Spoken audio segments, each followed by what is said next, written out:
Hello all, ఇవాళ మీకు very simple and Emmy curry చాలా త్వరగా అయిపోతుంది. అండ్ ఇంట్లో ఏ కూరగాయలు లేకపోయినా ఈ ఒక్క కూరగాయ ఉంటే చేసేయచ్చు.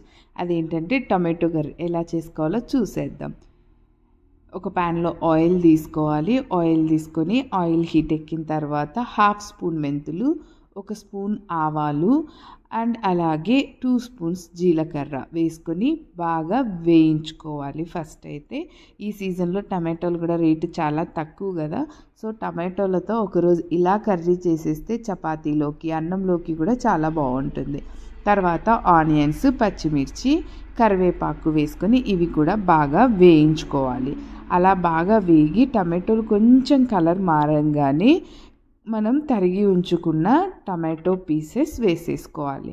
మరి సన్నగా కాకుండా అలాగని మరీ లావుగా కాకుండా మీడియం సైజులో టమాటోలు తరుక్కొని వేసేసుకొని టమాటోలు బాగా వేయించి మూత పెట్టేసి దానిని బాగా మగ్గనివ్వాలి. ఇలా టమాటో పీల్ పక్కకు వచ్చేంత వరకు టమాటోలు మగ్గనిచ్చి ఇప్పుడు ఇందులో మనం రుచికి తగ్గ సాల్ట్ అలాగే పసుపు కూడా వేసుకొని మళ్ళీ ఒకసారి మొత్తం అంతా బాగా కలిపేసుకొని మళ్ళీ మగ్గించుకోవాల్సి ఉంటుందన్నమాట. మధ్య మధ్యలో తిప్పుకుంటూ ఉంటే మనకు అడుగంటకుండా ఉంటుంది. ఇప్పుడు దానిపైన ఒక 2 స్పూన్స్ కారం కూడా వేసుకోవాల్సి ఉంటుంది.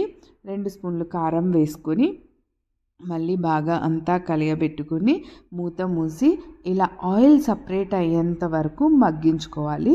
ఇప్పుడు అవసరం అనుకుంటే కొంచెం వాటర్ కూడా వేసుకొని ఒకసారి మళ్ళీ బాగా కలిపేసుకొని మూత ఉంచి ఇంకొక 2 మినిట్స్ మనం మళ్ళీ కుక్ చేసుకోవాల్సి ఉంటుంది. ఇలా కుక్ చేసుకున్న తర్వాత ఇది దగ్గరికి పడుతూ ఉన్నంతసేపు కుక్ చేసుకోవాలి. ఇందులో మీరు కావాలనుకుంటే అల్లం వెల్లుల్లి పేస్ట్ కూడా వేసుకోవచ్చు. అలాగే గరం మసాలా కూడా వేసుకొని లాస్ట్లో కొత్తిమీర జల్లుకొని మళ్ళీ ఒకసారి కలిపేసి దగ్గర పడేంత వరకు ఉంచుకొని మీకు ఏ కన్సిస్టెన్సీకి వచ్చే వరకు కావాలో ఆ కన్సిస్టెన్సీ వచ్చే వరకు కుక్ చేసుకుంటే సరిపోతుంది. అలా కుక్ చేసుకున్న తర్వాత వేడి అన్నము, నెయ్యి ఈ కర్రీ వేసుకొని తింటే చాలా బాగుంటుంది. చపాతీ పూరీలోకి కూడా కర్రీ సూపర్గా ఉంటుంది. ట్రై చేయండి. ఎలా వచ్చిందో కామెంట్స్లో చెప్పండి. అలాగే ఇలాంటి మరిన్ని సింపుల్ రెసిపీస్ కోసం మన ఛానల్ని ఫాలో చేయండి. బాయ్.